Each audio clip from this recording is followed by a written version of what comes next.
சங்கீதம் 15. தாவீதின் சங்கீதம். கர்த்தாவே, யார் உம்முடைய கூடாரத்தில் தங்குவான்? யார் உம்முடைய பரிசுத்த பர்வதத்தில் வாசம் பண்ணுவான்?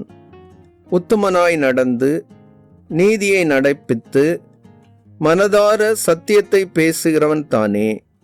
அவன் தன் நாவினால் புறங்கூறாமலும் தன் தோழனுக்கு தீங்கு செய்யாமலும் தன் அயலான் மேல் சொல்லப்படும் நிந்தையான பேச்சை எடுக்காமலும் இருக்கிறான்.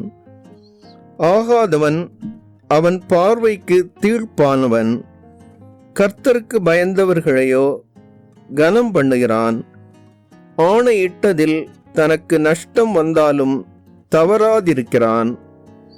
தன் பணத்தை வட்டிக்கு கொடாமலும் குற்றமில்லாதவனுக்கு விரோதமாய் பரிதானம் வாங்காமலும் இருக்கிறான்.